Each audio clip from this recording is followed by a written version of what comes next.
Welcome to CXT, the podcast from Engine Service Design, where we explore the art and science of reimagining customer experiences. Now, accessibility is a really critical theme in customer experience design for travel, not least because almost all of the thinking that goes into it leads to better experiences for everybody, and not just for people who are experiencing difficulties with an existing service model.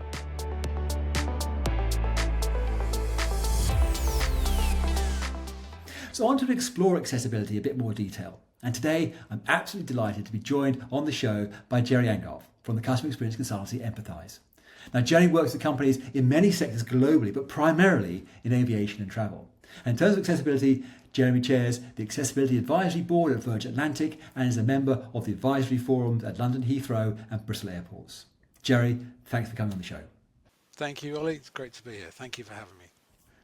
So, Jerry, this interest, this passion that you have for accessibility, where did that come from? How did that come about? How did you get into this field? Through personal family circumstances, to be honest. Professionally, my background has always been in marketing and then customer experience, and that's the main part of the work I do. But as part of that, particularly in the aviation world, I have a son who's now 21. He has quite a profound learning disability, and travel was never that easy. So bringing the two together, the customer experience and the challenges that we were facing, and then we talking to other people, just realised how many other people found it a real challenge to travel by any means of transport, let alone by air. So I had the opportunities came along, and as you said in the introduction, I sit on the advisory forum at Heathrow and at Bristol airports now as well. So. And over that period of time, have things got better or worse from an accessibility point of view? I'm hoping they've got better, right? But how have things changed in that time? Yeah, they've definitely gotten better, and I think if we turn the clock back just a little bit further, maybe there's been a big move in society over the last number of years to be aware of people who are kind of disabled by the environment that they find themselves in. And I think aviation a wee while ago, the focus was primarily on wheelchair users, and obviously a huge proportion of people who have some kind of disability are wheelchair users. So that was understandable. But what happened quite quickly after that was, hang on a minute, there's a lot of people who come through our airports and fly in our aircraft and have challenges of all different kinds. And so the moves that airports and airlines have made has been really good to see, in that just trying to understand what those challenges are, and then how can we help, what can we do about it. So there's been a move, and I think that understanding is getting more sophisticated. It is more empathetic. It is becoming part of an airport's operational side of things, rather than just a sort of tucked away by a team in the corner who might provide a wheelchair every now and again. It's much more front and centre, quite rightly. But I think the thinking around it has evolved and has become more sophisticated, for sure. Jerry, you said something at the start there that I think is really profound, and I don't want to be missed. You said that for people who are disabled by the environments that they're within, now that's really powerful, because that talks about, actually, it's the way that things are being designed, the barriers are being put in front of people who would otherwise be, navigating, interacting, dealing with things very, very differently. Could you expand on that? That seems to be like a fundamental sort of shift in thinking about perhaps what disability means within travel. This idea that it's not the person, but it's the environment and the service that is sort of, providing them with these challenges and kind of creating this sort of disability to them. Yeah, absolutely. It is key, and it is hopefully the mindset that a lot of airports, airlines, and any other organisation has, to be honest. And it probably comes from a point of unintentionally putting those barriers in the way. So when terminals were designed, when processes were designed, nobody set out to put barriers in the way of somebody who might come through, and they might be profoundly disabled, or they might have a temporary disability. But what the point is, that for that person who, when they're at home maybe, or when they're in certain circumstances, they can move around as freely and as confidently and as predictably as anybody can. That same person going on a bus, on a train, through an airport, all of a sudden there are all sorts of barriers. Some of them physical, some of them more emotional, and kind of the worry and the anxiety can just be a barrier in itself. Because we've my son Charlie he has a disability, but we go to certain places where if the environment is constructed in the right way, he can do everything anybody else can. And it's just that mindset of thinking, are we the ones that are creating the disability, if you like? And I think that is a really important shift, because ultimately within our airports and our airlines and our hotels, we would want people to feel as comfortable and as free to move around and as confident and as independent as they are at home, helpfully. So it can be done. It just needs to be done in the right places, as well as inside somebody's home. So that's the kind of thinking there. And you began to touch on it there about the sort of the diversity of needs that people have, and particularly from obviously from an accessibility point of view. But you talked about there might be some physical constraints, there might be emotional constraints that people face. I'm sure some of these challenges might be things that people struggle with their entire lives. There might be some things that people find themselves dealing with on a temporary basis. Could you sort of paint a picture of the sort of the full range of types and requirements of perhaps challenges that customers have? Who are we talking about here when we're talking about better understanding accessibility needs?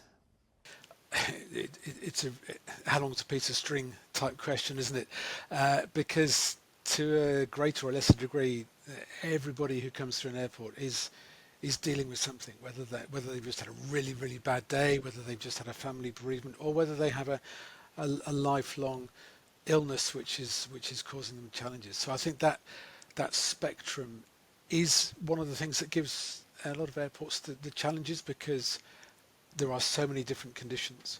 But I think one of the interesting things here is that two people may have a very similar vision impairment, but their needs, based on their individuality, the extent of their vision impairment, may be very different. So it's similar with two people in a wheelchair. They may need very different things. So I think the things like the journey mapping, the persona developing, the bringing in the feedback creates a really good picture of actually what is the accessibility need, rather than a label, which is the labeling the disability, if you like, which sounds crude, but it's because a lot of experiences are built. Airlines ask for SSR codes, a kind of special code that would define, and that's very much around what the disability is, whereas I think moving forward we need to be much clearer about what the accessibility need is. Is it not? I mean, I might be massively simplifying it here, but isn't it just about being much more customer centered in our approaches and our thinking, or is there more to it than that? Yes, I think so. It is about being customer centric, and with that comes the commercial benefits. But I think if we're designing an environment for people who find airport terminals a real challenge, then that stretches the thinking. And if we get it right for those groups of people, then we're going to get it right for everybody. So I think, because at the end of the day, we all like an airport to be calm, clean, friendly, efficient, all those kind of things. Back to your point, yes, if you make it customer centric, it is a challenge to make it customer centric for everybody. Say, for example, you have a vision impairment. You might go through a terminal and you've survived getting through security. You go into the departure lounge and you're walking along, and there's a duty free on one side and there's a big corridor in the middle. Now, a lot of people will they'll just move seamlessly from one to the other, but a lot of the duty free areas have the corridor might be nice white marble, the duty free area might be black marble, because there's obviously the zoning. Now, to someone with a vision impairment, that can look like a step. Is it up or is it down? But it's, I think, beyond the the built environment as well. The other key issue is around the staff training, so that the employees who work either at the airport or out on the ramp, in terms of the level of empathy that they can share with somebody, and allow somebody to travel through with as much independence and dignity as they want. It feels like they play such a critical role in this, as they do in any kind of service situation. They probably have the power to profoundly alter the outcome of any situation in terms of how they think, how they behave, the decisions that they take. You spoke a lot that it was about kind of building up empathy within colleagues. Does that begin to sort of shape who you recruit onto the front line, or can that empathy be taught, be trained into people? Yeah, it's an interesting question, and I think to a degree it can be taught to people, but I think if you can recruit for people who are genuinely people and are genuinely caring, then you're off to a good start there. I think yes, what you can give to people though is the little tips about how to approach somebody. So you can't. There are some really bad ways of doing it. So let's make sure you don't do any of those. We don't want to be patronising. We can't be. We can't fall foul of the regulations, because the regulatory bodies say that we can and we can't ask certain questions. But those just little ways of asking people, do they need some help? Can I help you with anything? What's the best way that I can help you get from here to where you want to go? Those kind of more open questions are, so that can be taught, and just give employees the confidence to engage in a conversation, because some may not. But if it can be done in a very non-confrontational way and a very empathetic way, then that's where a lot of the training comes in, is to acknowledge what it's like for somebody to come through an airport if they're in a lot of pain, if they are in a high state of anxiety, and how to deal with that in a way that works for everybody. But I think the other side to that is that those colleagues also have they have their targets to meet. They have their service level agreements, and there's a unwritten question: are they sometimes leading to the behaviours which we wouldn't really want people to exhibit? So are they rushing people through the airport? Are they not engaging because they don't want to get into a conversation because that's going to take an extra 2 minutes of my time and I need to get back to the station? So it's there's an element there as well about how the processes are organised. But I think the other aspect I would just add to that is the importance of involving people, employees who themselves have some kind of disability requirement. So they have some accessibility requirement for moving around, or they may be dyslexic themselves. In any workforce, there's going to be a number of people who can really empathise with others as they come through. So reach out, talk to those people, learn from your own staff as well as the customers as well, because everyone will be very willing to share their views. But the staff, the employees are the ones who make that real difference, for sure. And I guess as well, I mean, when you were talking, I just coming to mind was sort of things that I've seen within airports, and thinking of the challenge that colleagues face, and it might be like there's a very busy boarding process, or they're at a ticket desk or something like that, and you're seeing somebody who, like when you're sort of way back in the queue, you're seeing somebody who is taking a long time for them to be served, or they seem to be having questions, or they seem to be getting frustrated or angry about something. And it's very easy for you as a fellow passenger to kind of think, oh, this person's being really awkward about all of this. And it must be easy for the member of staff who's serving to feel increasingly sort of under pressure to kind of, I've got to deal with this. And I guess for the colleague to kind of be able to work out the difference between, either this person is they're struggling with something, or are they being unreasonable? And how you know the difference between those two, that feels like that's just born from experience, right? Yes, it will be, and those situations will happen, and then that does go back to the training, so that that person, if they're in any doubt, they might be able to ask a few questions which just point them in a direction of, okay, right, this person may have a certain condition which explains the behavior. So the way I'm going to deal with this is different from somebody who is just being an obnoxious so and so.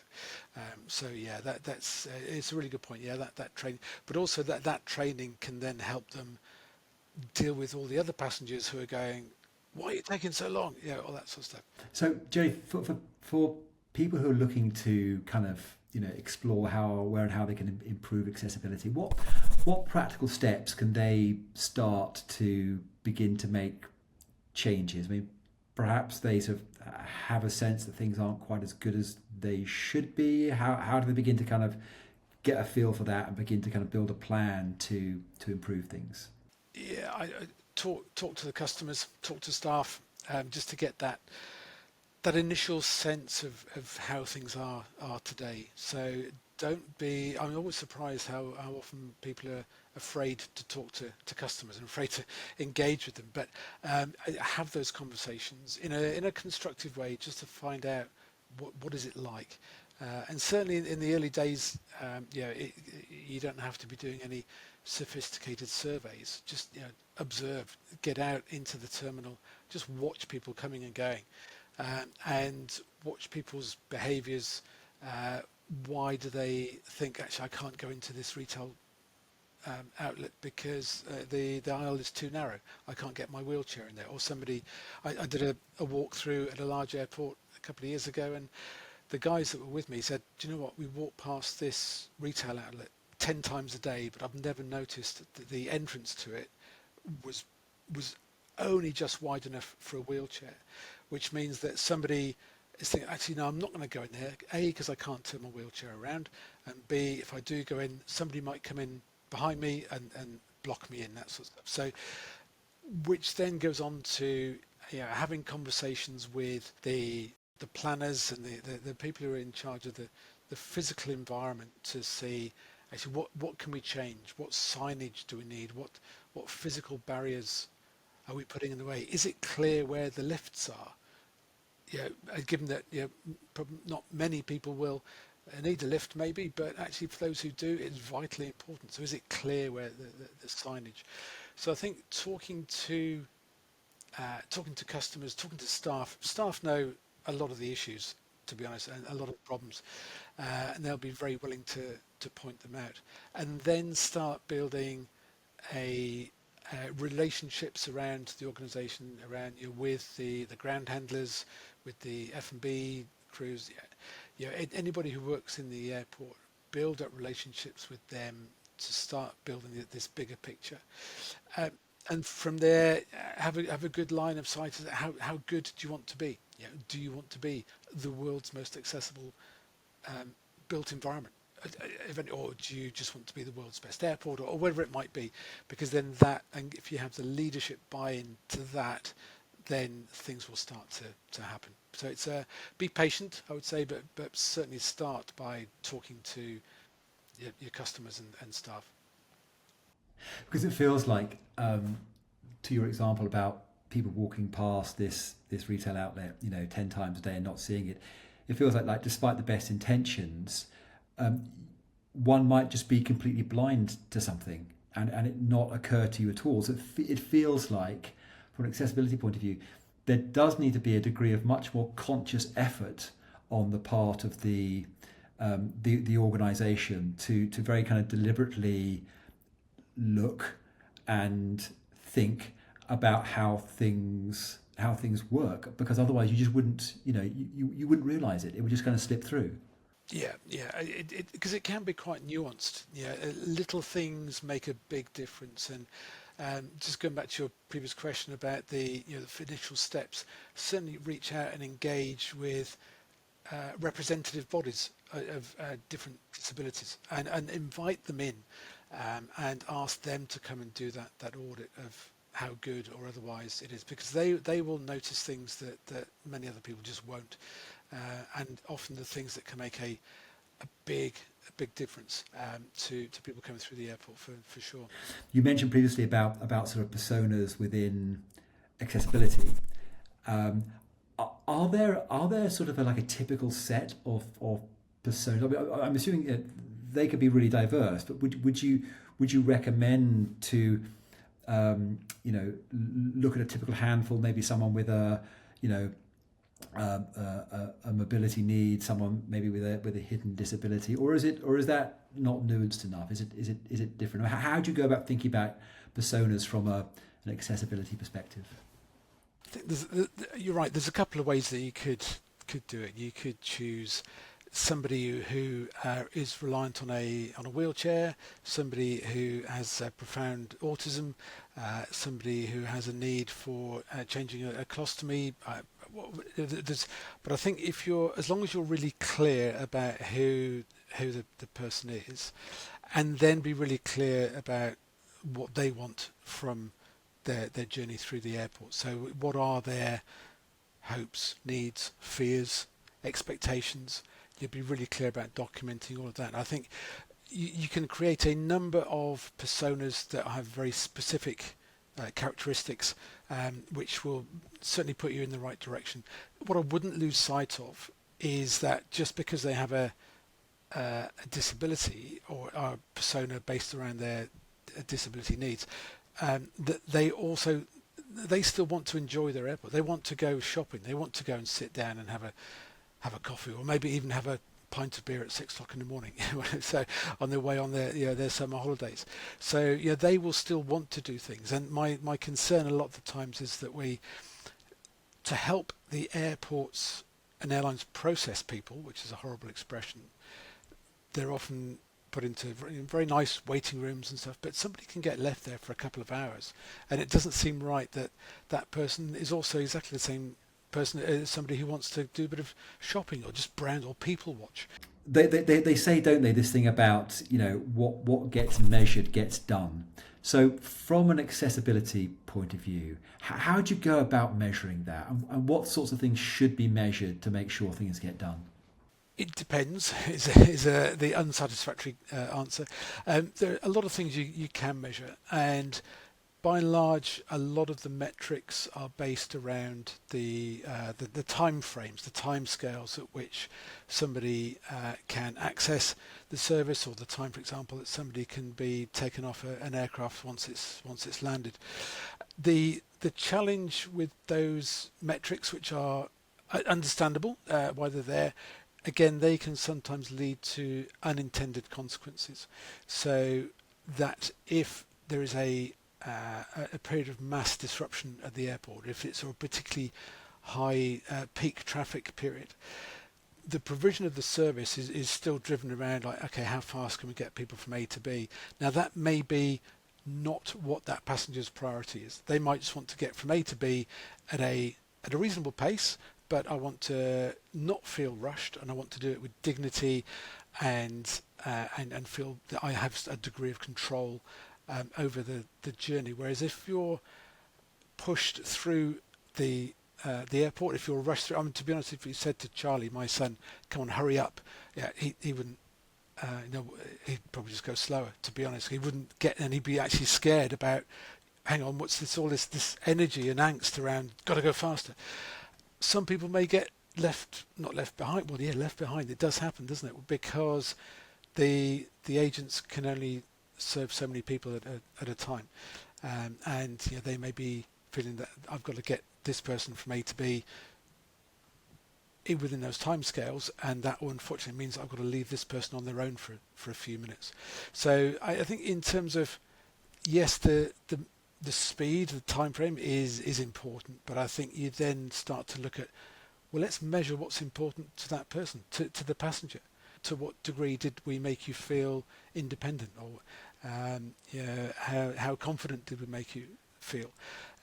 Which they're harder to measure, but if we start measuring what's most important to that passenger, then it's going to be a lot more appropriate, the actions that we drive off the back of that are going to be a lot more relevant than just how can we make this quicker all the time. But is there kind of like a different way of thinking about what's valuable in that sense? You talked about, like, is it, dignity, confidence, independence? Are there a set of things that should really be front and center when you're actually measuring the experiential impact of accessibility practice? Yeah, I would, you can boil it down to three factors of any customer experience, if you like, and these are the, if you like, the functional side of it, the ease, and then the emotional response. So what I mean by that is the functional piece is fairly binary. Did it work or not? Was it consistent? Was it as expected? Was it reliable? Did it help me as a passenger get from A to B in the way that I wanted it to? So it's kind of, did it work or not? The next question then is like, okay, well, how easy was that to do? And going through security, I might be able to get through security fairly quickly, but was it easy? Well, no, it wasn't, because I'm in a wheelchair. How can I come through with my wheelchair, or do I have to try and stand, or am I going to trigger all the alarms off? So is it easy? Is it simple? Do I have to keep telling people the same information? Like sometimes when you go into hospital for an appointment, you have to tell 50 people your name and address time and time again. There's a good reason why that, but am I having to repeat what I need all the time? But then the third component is probably the most important, which is that emotional bit, which is, I've had some awkward conversations with commercial directors who go, "Come on, Jerry, talking about emotions. We're running a 50 million passenger airport here. We've got commercial priorities to take care of." But it's so important that we understand how we're making our passengers feel, because it's that will drive whether they come back. And if the memory of what it was like to go through the airport is actually, it was rushed, it was crowded, it was dirty, it was just noisy, it was just overstimulating, and it just made me feel like withdrawing into myself even more, then they're not going to come back, not willingly anyway. So that would be another area to measure, is again, how do you want your customers to feel? How are you making them feel? And how do you close those gaps? But is the way that accessibility treated, is that a real differentiator for people who need it? So are people going to be making choices about where they go and how they get there based on the sort of the focus of their accessible experience? Yeah, it will do. It's because the stakes are higher, if you like, and there's, for a lot of people, it's quite a fine line between travelling and not travelling, or thinking that the travelling is in the too hard basket. So if an airport has shown that it can take care of you, that it can help you on your journey in the way that you see as appropriate, then you're going to stick with that for sure, and you're going to tell others and them do the same. But obviously the flip side is true. If you have experiences at an airport where you've been left on the aircraft, or you couldn't get into the F&B, the food and drink outlets, then you're going to, actually, do you know what, next time I'm going to try somewhere else. So it's an amplification of the emotions, if you like, that we all feel when we go through. But for sure, if somebody finds an airport or an airline that does it really well, they're going to stick with them as much as they can. And when it's not done well, if people have such bad experiences that they decide not to travel, then all the opportunity and all the experience that's closing off to them, from the world and what they can see and what they can do is a terribly sad thing. You spoke about sort of I'm sure you've had thousands of these conversations with people within operations, kind of trying to find that balancing act between what they can and can't do. Are there any particular aspects of airport operations that are most challenging from an accessibility point of view? What I mean is, like, most challenging to get accessibility right. Are there particular sort of hotspots that we need to be aware of? Yeah, I think security is always a challenging one. But I think actually, if we go back through that journey a little bit, it's are we getting the have we got enough information about what that journey will be like on our website, for example? If I use the airports or the airlines app, will I be able to contact the person who's going to be pushing my wheelchair, directly? Can I talk to them? So I think there are pinch points right along the way. Getting onto the aircraft, if you have to take somebody out of their own wheelchair into an aisle chair, that's not an easy process, and it can be quite undignified. So how can we make that process better? I think those pinch points are recognised, and people are doing as much as they can. It's probably never enough, is it, or quick enough? They're all known issues, and the industry is. I have to say, I don't want to beat them up, because there's some fantastic work going on in plenty of places with the airport teams, the airlines, the ground handlers. Things are so much better than they used to be, and they'll just keep forging ahead. But as we've discussed, it's a very nuanced, complex thing to get right for everybody. You're shining a light on the challenges that somebody might face going through security with that very kind of intimate, pressured experience that they might have, and they're not things that come to mind to most passengers most of the time, and yet it can have such a profound effect. And you were saying as well that this, you mentioned before about sort of like the information provision and engaging with apps and what have you. Feels to me like there are many use cases where sort of technology can begin to allay some fears that people might have, helping them sort of understand the experiences they're going to have, where they can go, what they can do, get in touch with the people that are going to be looking after them. So it feels like, from a technological point of view, that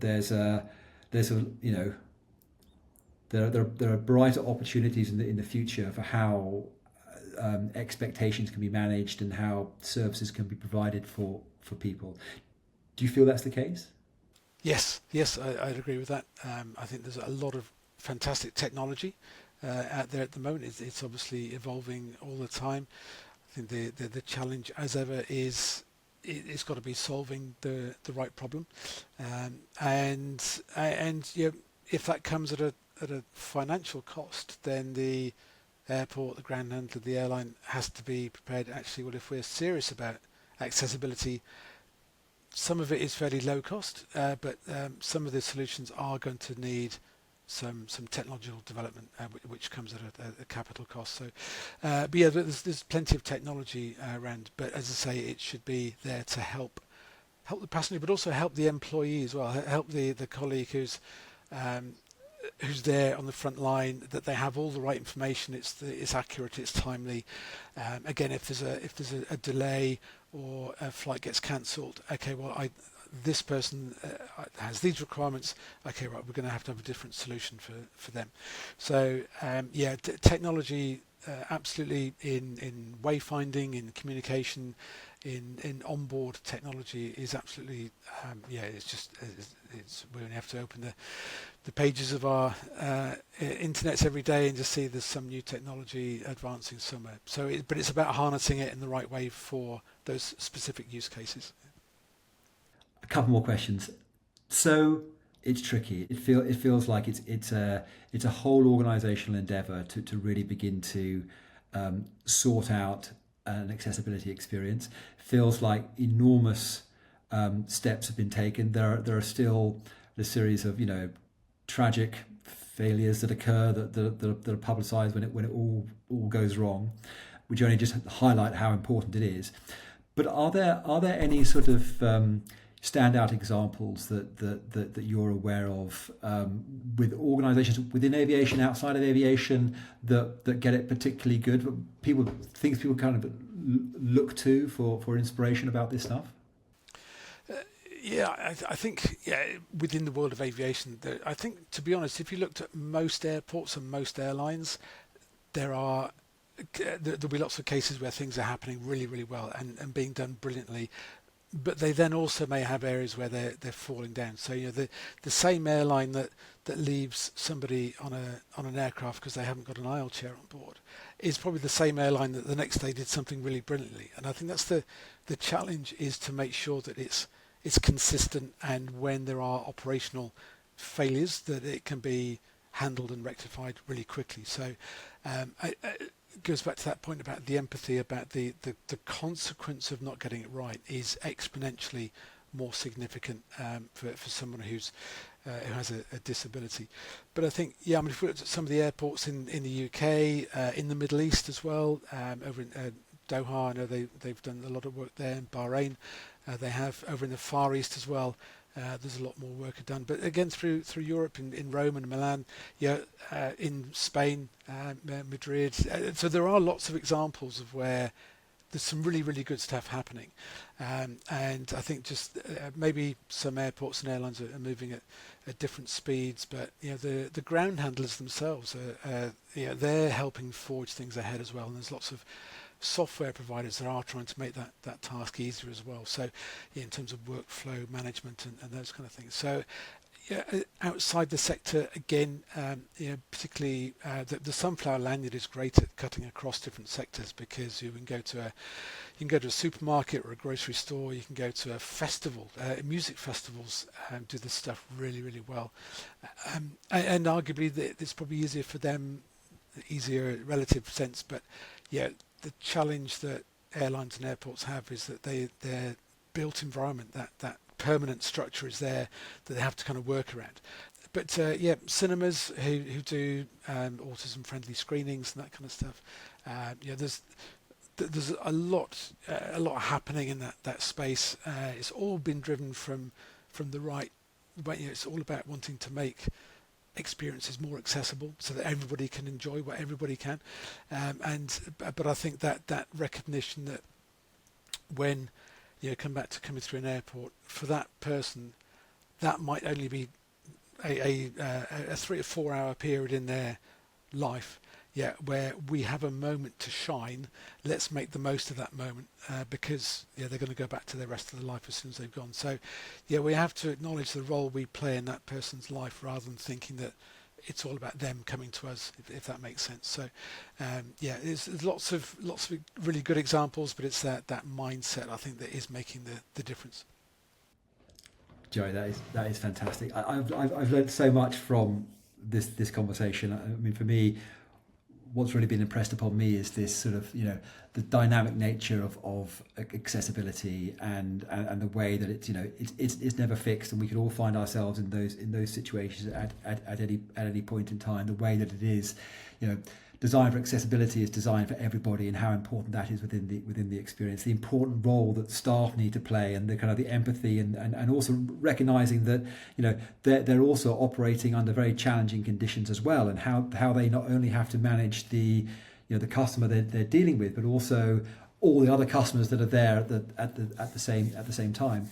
My last question to you, Jerry: if there were just one thing that you would suggest people do off the back of this podcast to think about accessibility, or to action some stuff, what would that be?